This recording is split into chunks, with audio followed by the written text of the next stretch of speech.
Madame, Monsieur, bonsoir et merci de votre fidélité à ITV. En ce 4 février, la peur, ça fait battre le cœur et modifie le flux sanguin. La peur s'est emparée de tout Saint-Louis où c'était mardi noir. La peur aussi du coronavirus, un cas incertain venu de chez nous, aurait atterri en Guinée voisine, mais rien n'est moins sûr pour le moment. Voici la colonne vertébrale du journal. Un déferlement de violence inouïe à Saint-Louis impliquant les jeunes pêcheurs de Guet-Ndar et une chaude journée au long cours avec des blessés, des caillassages et des incendies de véhicules et bâtiments publics réduits donc en fumée. Il a fallu des renforts venus de Thiès. Les pêcheurs s'alarment notamment de la non-mise à disposition de licences de pêche. Nous retrouvons dans un instant notre correspondant sur place, Momar Alisnia. Le coronavirus serait-il apparu en Guinée avec un cas suspect arrivé de Dakar par avion? Il s'agit d'une personne de nationalité bangladeshi qui présenterait les symptômes liés à la maladie qui inquiète aux 4 coins du monde. Il ne faudrait pas s'inquiéter outre mesure, le Sénégal est bien préparé face au coronavirus. Comme il l'a démontré du reste durant l'épisode d'Ebola, Abdoulaye Diouf Sarr, ministre de la Santé, a établi que le pays a un dispositif qui fonctionne en cas de mauvaise surprise. Et puis le courage moral de Mame Diarra Gueye Kébé, une dame qui fut atteinte d'une grave maladie, un cancer, et pour lequel elle est en rémission. Elle a beaucoup de chance, mais ne se montre pas auto-centrée. Elle pense aux autres qui peinent à disposer de prises en charge adéquates. Le développement des titres dans un instant.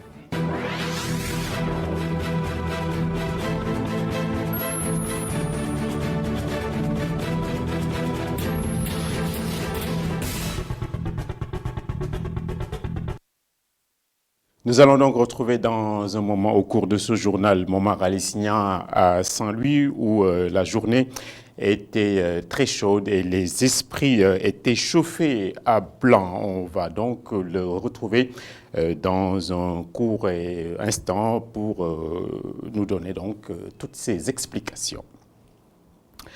Un cas suspect et pas encore confirmé de coronavirus aurait été signalé en Guinée voisine. Il s'agit d'un ressortissant du Bangladesh, un coopérant qui était arrivé de Dakar, donc chez nous par avion. Les symptômes qu'il développe sont une source d'inquiétude là-bas et il fait l'objet de nombreuses analyses. Le docteur Sakoba Keita, directeur général de l'Agence guinéenne de la sécurité sanitaire et en même temps point focal Ebola en Guinée. Donc on va l'écouter, il a parlé de ce sujet, il a été interrogé par Alassane Sambadio. Un citoyen de la République du Bangladesh qui réside en Guinée depuis près de 6 mois, qui a effectué un voyage de prestation de services à Dakar. Donc il a passé selon lui 4 jours à Dakar. C'est hier qu'il a emprunté le vol Air Sénégal Dakar-Conakry. Il est arrivé dans la soirée à Conakry. Donc nos dispositifs de prise de température à travers la caméra thermique a pu détecter une élévation de température à ce niveau. Donc c'est ainsi que nos équipes l'ont isolé dans notre centre de traitement dans le cadre même de la surveillance.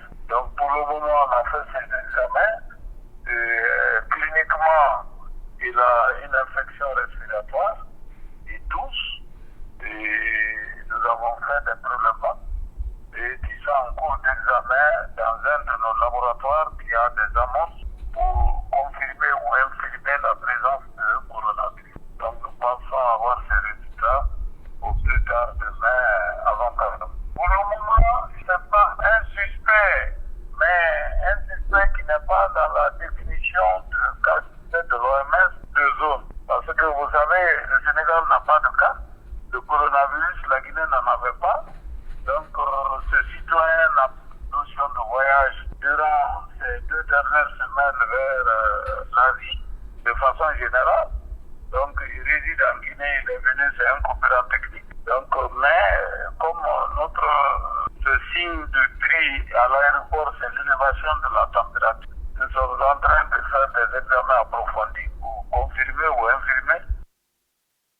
Et nous allons donc revenir sur le déferlement de violence aujourd'hui à Saint-Louis.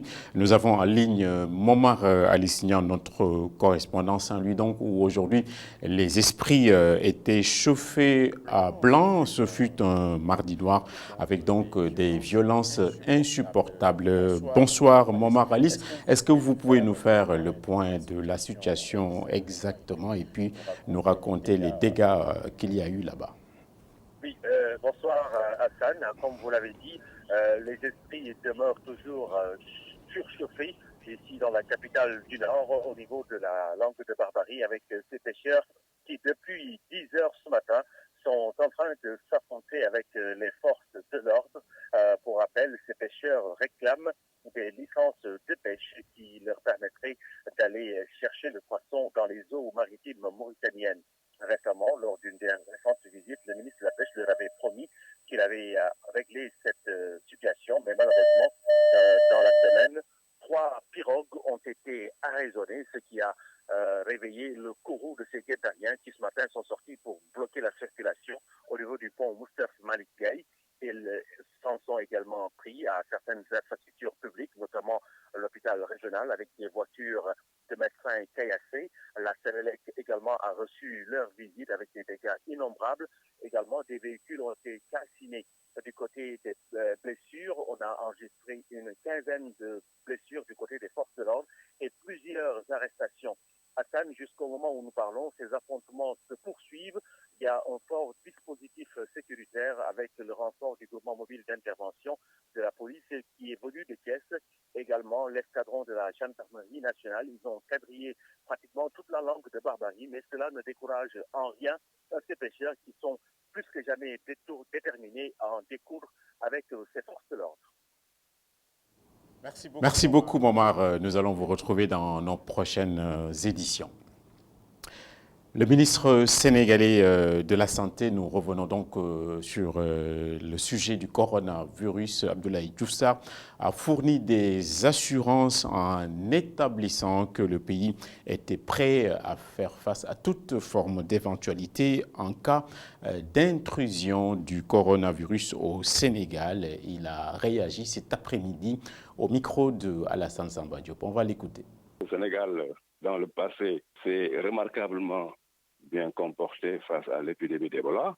Le dispositif qui était mis en place dans le cas d'Ebola est toujours un dispositif existant.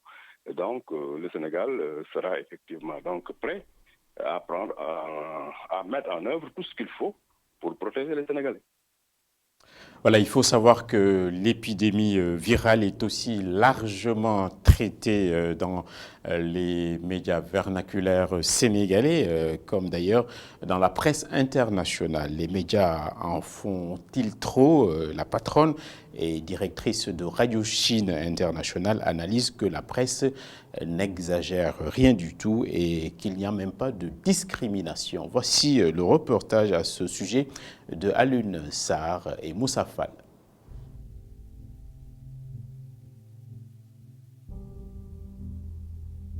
Elle est wuhanaise, le foyer de l'épidémie coronavirus. Un virus d'anxiété qui se lit sur le visage de Tatiana, la directrice de la Radio Chine International. Basée à Dakar, ce média suit de près le traitement médiatique qui est fait à cette épidémie. Mais pour Tatiana, la presse nationale ne suit pas le chemin de la discrimination. En fait, j'ai pas ce genre de sentiment, franchement. C'est plutôt la solidarité que vous montrez, vous montrez comment dirais-je, à l'égard des Chinois, à l'égard du peuple chinois et puis son gouvernement chinois. Donc là, c'est vraiment, comment dirais-je, un soutien, une solidarité, parce que je vois que même dans l'intervention du président, de son Excellence, Monsieur le Président Macky Sall, a aussi évoqué cette épidémie coronavirus. Il a aussi dit que il faut, comment dirais-je, il a aussi porté son soutien et puis son attention à ce coronavirus. L'apparition de cette épidémie à Wuhan a bouleversé également leur ligne éditoriale. Désormais, l'actualité suit pas à pas l'évolution de ce virus. une exigence pour leurs auditeurs et internautes qui ont besoin d'être informés à temps réel. En fait, nous sommes assez engagés dans dans le reportage, dans les magazines qu'on a réalisés. Donc là, sur nos réseaux sociaux, on transfère des vidéos, des petites vidéos, et puis des dépêches, des articles qui viennent de la Chine. Et puis même, il y a 3 jours avant, je crois qu'un hôpital préfabriqué, qui c'est, comment dirais-je, c'est plutôt hier, on a ouvert la porte. L'hôpital a ouvert sa porte pour accueillir les premiers les patients, et puis les patients atteints par le coronavirus. Et puis là, je vois sincèrement que c'est une mesure phare. Et puis, on a réalisé une vidéo là-dessus. C'est en temps réel, c'est en direct plutôt. L'esprit ici, mais les idées ailleurs.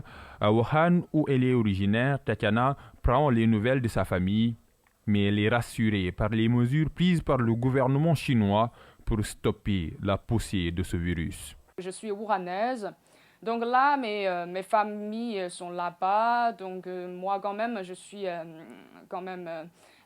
inquiète, mais je suis rationnelle. Comment je peux dire ça? Parce que c'est sur les infos, les dépêches, et puis je les appelle tous les jours pour voir tout se passe bien là-bas, leur santé est bonne, ou bien il n'y a pas un état de santé qui se détériore. Donc là, tout ce que je peux savoir, c'est qu'ils se portent bien. Et puis, je peux savoir depuis, comment dirais-je, les mesures prises préconisées par le gouvernement chinois, c'est aussi rassurant. Donc, je peux vous dire que je suis assez rassurée. Plus de 4000 morts. L'épidémie coronavirus avance à grands pas et constitue une menace mondiale. À la radio Chine internationale, les journalistes suivent de près l'évolution de ce virus qui a aussi contaminé la ligne éditoriale des médias nationaux et internationaux.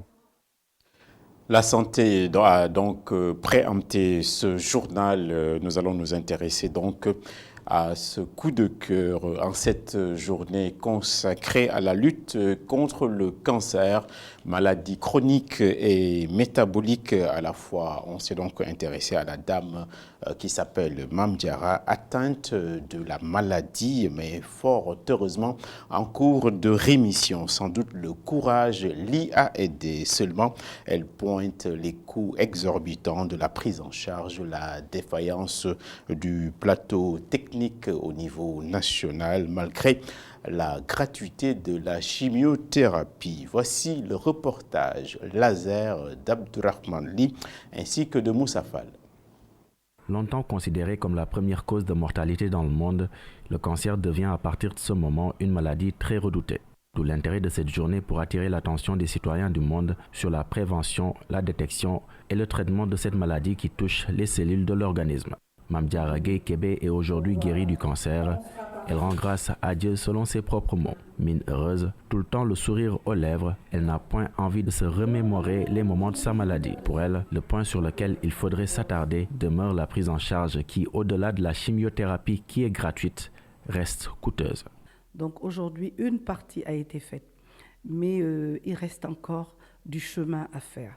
Parce que pour accéder à cette gratuité de la chimiothérapie que nous louons, il faut un préalable.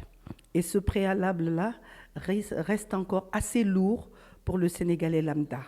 Lorsque nous avons fait cette année l'Octobre Rose à Ziguinchor, nous avons rencontré une dame perdue de vue. Et quand on lui a posé la question de savoir pourquoi elle n'avait pas continué ses explorations, parce qu'elle devait faire un scanner, et elle n'avait pas les moyens. Elle devait faire une mammographie, un scanner, elle n'avait pas les moyens. Et donc, elle est repartie tranquillement chez elle. Et pendant ce temps, la maladie va évoluer jusqu'à ce que mort s'en suive.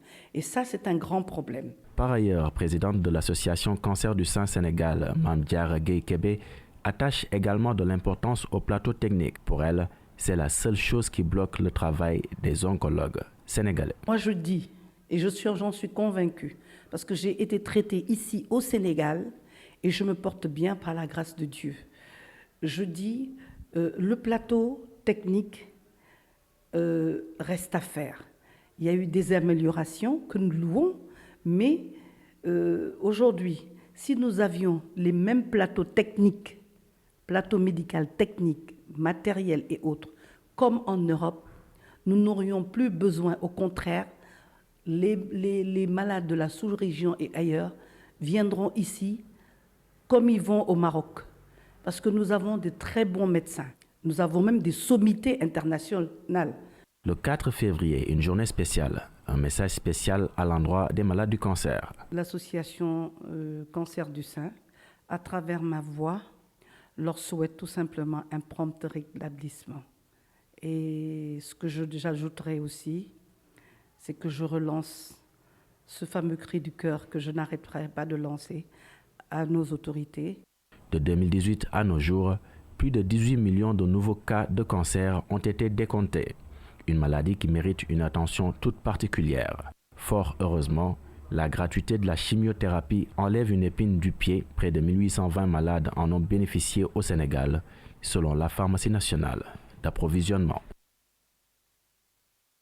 Voilà, on salue le voile de courage et de pudeur de la dame Mame Diarra. Ce que l'on mange en termes de repas, donc, n'est pas seulement qu'un simple acte biologique, c'est aussi lié à de vrais enjeux de santé. Et c'est pour cela que les États mettent les uns après les autres en place des agences de sécurité sanitaire des aliments. Mais il s'avère qu'en Afrique et en Asie du Sud-Est, les signes de faiblesse et de fragilité sont très inquiétants quant à la fiabilité des aliments que l'on ingurgite. La FAO a d'ailleurs tiré la sonnette d'alarme sur les dangers de la mauvaise alimentation qui font exploser les maladies dites de la civilisation. Voici le sujet à ce propos de Boubacar Dieng et Augustin Mandan.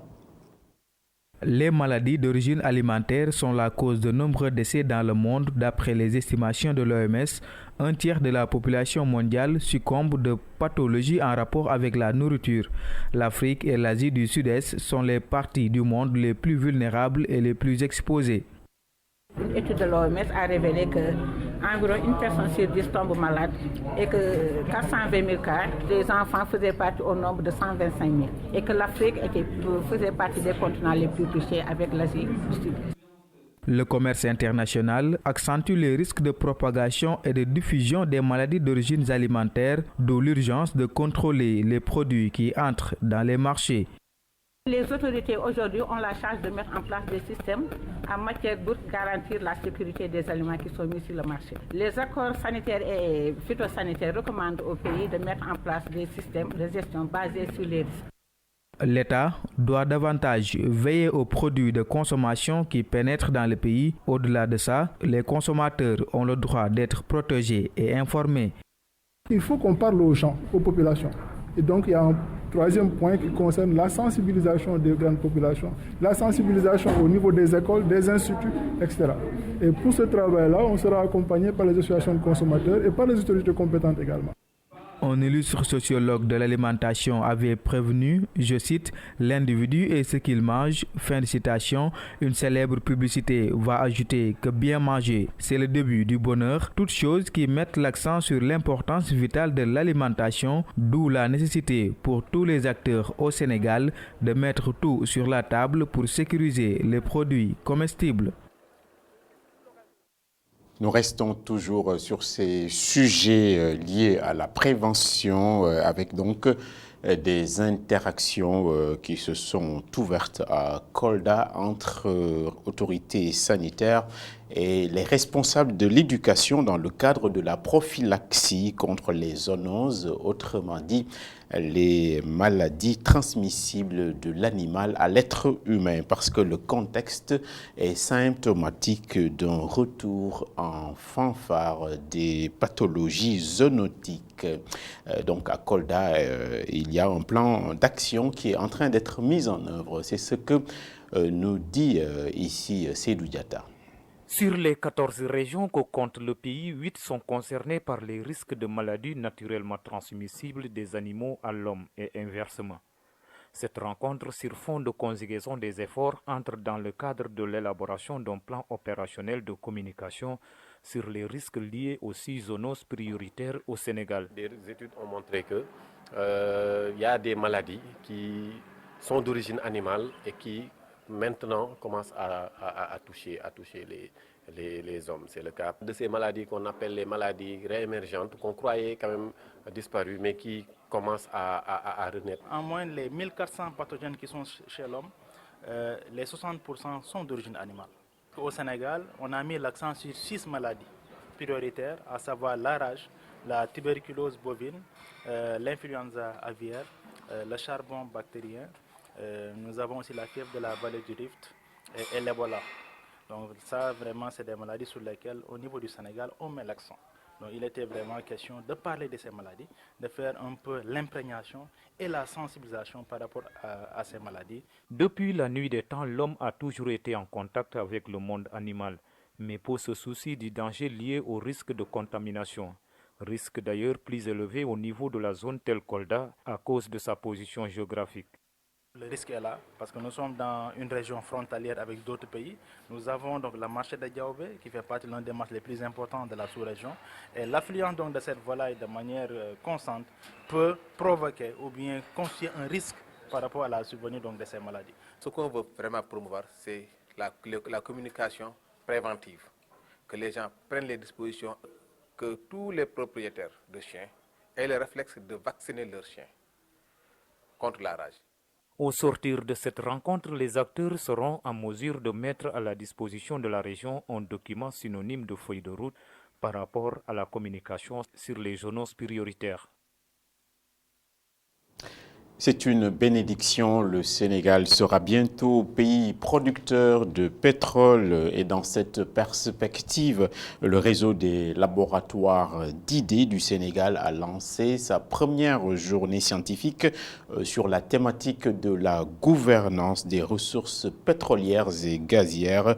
Et c'était donc ce mardi la journée affectée au think tank. C'est un compte-rendu de Moustapha Gabar Diop et Moussa Fall. L'exploitation du pétrole et du gaz au Sénégal devrait générer près de 600 milliards de francs CFA par an. Une manne financière qui appelle à relever le défi de la gestion et du partage équitable selon les membres du réseau sénégalais des think tanks. Dans un secteur aussi stratégique que le pétrole et le gaz, sur lequel les contractants avec l'État, c'est-à-dire le secteur privé international, a une avance sur les États, surtout des États à faible revenu comme le Sénégal. Donc il nous faut investir ces aspects-là et donc avoir nos propres réflexions, les questions que nous nous posons nous-mêmes par rapport à nos propres politiques de développement économique pour pouvoir donc mieux alimenter les positions de notre État quand il faut négocier avec ses contreparties. En 2018, le gouvernement du Sénégal a formulé une proposition de répartition des ressources issues du pétrole et du gaz. Il nous faut avoir des mécanismes qui permettent, en cas de volatilité, de ne pas se retrouver dans une situation de pays comme le Tchad ou le Venezuela récemment. Et c'est en ce sens un fonds de stabilisation est, à mon avis, une bonne chose. Maintenant, de combien de pourcents des revenus sera-t-il doté? Aujourd'hui, on parle peut-être de 5%. Il faudrait peut-être même le doter d'un peu plus. Il y a aussi le fait de consacrer une partie des revenus pétroliers et gaziers au fonds souverain intergénérationnel qui va permettre de transformer les revenus du pétrole qui sont volatiles et épuisables en des revenus durables. Les 20 institutions réunies dans ce think tank appellent à leur intégration dans le processus de décision pour une plus grande transparence. Dans la chaîne de prise de décision, il faut qu'on retrouve le peuple, parce que maintenant c'est un droit constitutionnel depuis la Constitution qui a été adoptée. Et donc, il ne faut pas que la prise de décision soit encore centralisée, parce que c'est encore le cas. Tout se passe à la présidence avec le ministère de tutelle, mais il faut élargir cet espace de prise de décision et que le peuple, par ses différents modes de représentation, puisse se retrouver, parce que l'État du Sénégal ne ferait que se bonifier. Le réseau sénégalais des think tanks appelle également à une réforme du Code de l'environnement pour définir des contraintes à la gestion du pétrole et du gaz au Sénégal.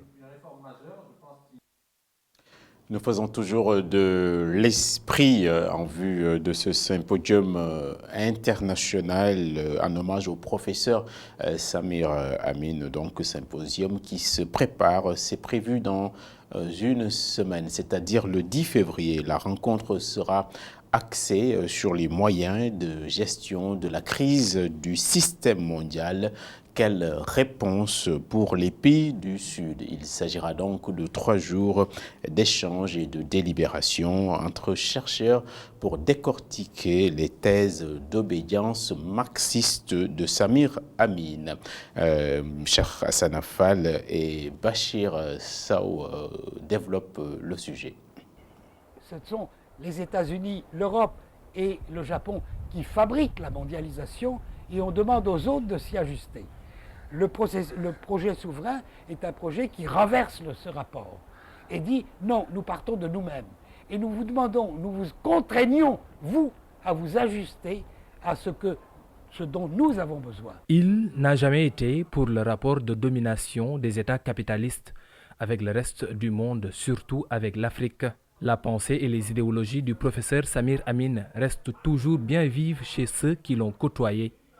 Des compagnons qui, pour lui rendre hommage, vont eux aussi avoir le même regard critique sur les thèses alors soutenues par l'économiste pour les adapter aux actualités de l'heure. Faire cet hommage d'une façon scientifique, pencher sur l'œuvre de Samir Amin, sur toute son œuvre avec un regard très critique. Samir Amin lui-même n'a jamais voulu qu'il soit traité comme une idole. Et lui-même, il a été critique vis-à-vis de ses références comme Karl Marx et d'autres. Et il voudrait que la même chose soit observée vis-à-vis de lui. Un symposium de 3 jours sera organisé en hommage au marxiste qu'il fut. Et l'on se basera sur ses études pour analyser la crise multidimensionnelle du système mondial et la réponse des pays du Sud. Nous avons déjà quelques réponses que Samir avait esquissées, quelques pistes qu'il avait indiquées. Et ce sont ces pistes-là qu'il faudra élargir, qu'il faudra creuser. Parce que la crise est là, elle s'approfondit, comme il l'avait dit. Et effectivement, nous devons faire des updates, c'est-à-dire des mises à jour, des critiques selon le secteur nouveau pénétré par la crise. C'est ça l'intérêt du travail. Les réponses seront consignées dans un ouvrage retranscrit en 5 langues et partagé dans le monde pour perpétuer le combat de Samir Amin contre le capitalisme. Et puis les enseignants du G7 n'en démordent pas, ils restent inflexibles et ils avertissent qu'ils pourraient être amenés à durcir les méthodes de lutte. Le gouvernement ne serait pas dans les dispositions à les satisfaire pleinement. Ils étaient en assemblée générale en banlieue où nous retrouvons Mamadou Lamine Fati. Une énième revendication des enseignants du G7. Le deuxième plan d'action qui a débuté aujourd'hui même par un débrayage à partir de 10h, suivi d'assemblée générale, et que demain ce sera une grève totale. Maintenant, à l'issue de ce débrayage, nous avions demandé au niveau départemental d'organiser des assemblées générales en vue d'interagir avec les enseignantes et les enseignants pour recueillir leur avis, mais aussi les pousser à se mobiliser. Et je crois qu'à l'issue de cette assemblée générale, nous nous sommes rendus compte qu'en réalité, malgré que les monitorings sont tenus, mais il y a que les points restent à l'attendre.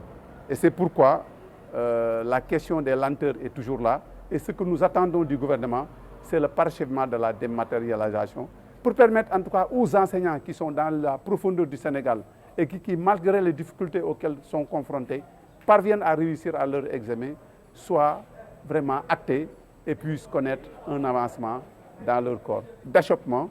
Mais les questions les plus importantes pour nous, c'est la question de la surimposition.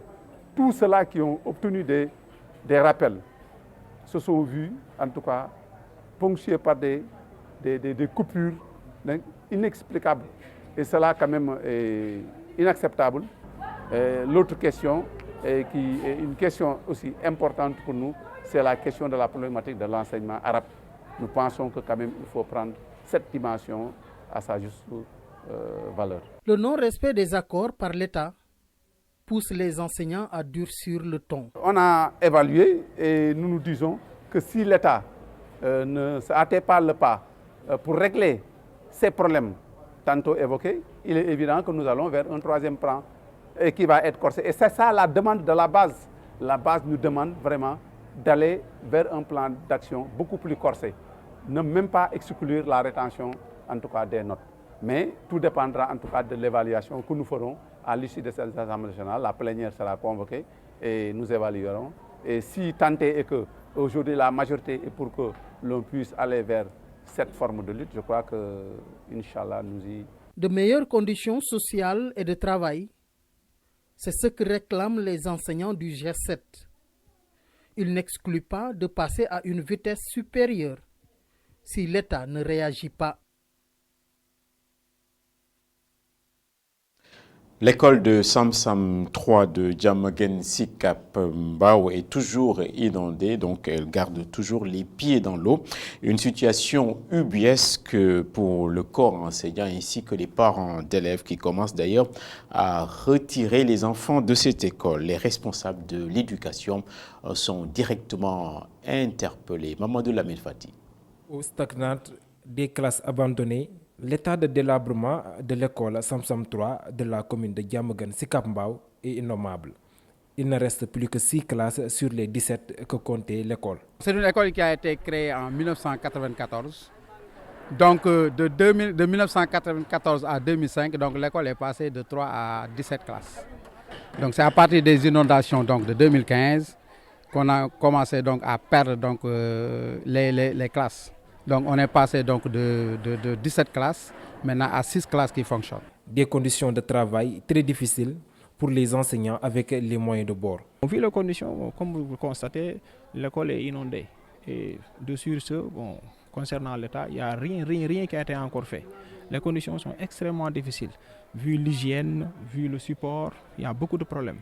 Par exemple, avec nos enfants, même pour faire l'apprentissage, nos enseignements apprentissage correctement, c'est un problème. Parce que déjà avec l'état de l'école, les parents n'acceptent même pas que les enfants puissent venir s'inscrire. Déjà l'école, l'effectif est amoindri.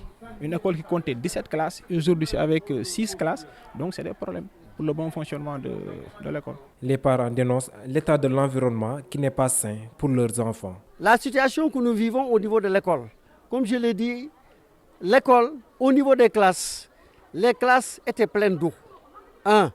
Les classes, les élèves ne pouvaient pas du tout étudier au niveau des classes parce qu'il y avait l'humidité. Vous pouvez attraper n'importe quelle maladie là-dessus. Raison pour laquelle beaucoup d'élèves, leurs parents ont retiré leurs enfants. Mais Dieu merci, avec l'aide de quelques bonnes volontés. Des bonnes volontés ont déjà commencé la réfection de l'école. Du côté des autorités, des engagements ont été pris.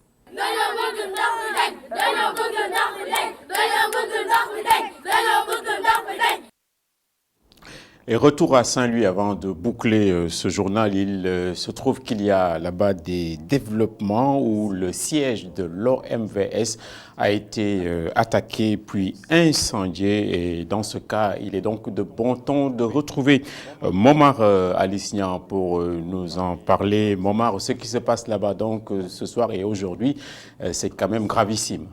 Gravissime et indescriptible, Hassan, pour être ça. Les manifestants sont partis au niveau de la langue de Barbarie dans le quartier de Santiaba et ils s'en sont pris au siège de l'OMVS, l'Organisation pour la mise en valeur du fleuve Sénégal, qu'ils ont saccagé et incendié. Et ce qui est grave dans cette situation, les flammes continuent de pousser. La Brigade nationale des sapeurs-pompiers ne peut pas accéder au lieu puisque c'est une zone barricadée et sous le contrôle, il faut le dire, des manifestants guet-dariens. Au-delà de ça, on enregistre également des pirogues appartenant à des pêcheurs guet-dariens qui étaient le long des berges du fleuve qui ont été incendiées. Hassan, en tout cas, tout le monde retient son souffle ici à Saint-Louis pour cette soirée et cette journée qui n'en finit pas, puisque ces manifestations ont démarré depuis 10 heures et on a l'impression qu'au fur et à mesure que le temps évolue, les choses s'aggravent. Et où se trouve la sécurité dans tout ça? La sécurité, il faut le dire, elle est débordée parce que les observateurs avertis pensaient qu'avec l'arrivée du groupement mobile d'intervention en provenance de Thiès et l'escadron de la gendarmerie, les choses allaient vraiment se calmer parce qu'on a assisté même à une scène vraiment ahurissante parce que les deux blindés de la gendarmerie ont subi les cocktails Molotov de la foule des Guet-Daria. Et il y a eu des débuts d'incendie qui ont été rapidement maîtrisés par les hommes en bleu pour dire simplement la détermination de ces manifestants qui refusent de dialoguer avec les autorités et qui s'en prennent même parfois à des biens des pauvres populations de la capitale du Nord. Merci beaucoup, Momar Alisnia. Nous vous retrouverons bien sûr dans nos prochaines éditions. Fin de ce journal sur cette actualité inquiétante et cette nuit de cristal saint-louisienne. Je vous remercie de votre aimable attention. Bonsoir.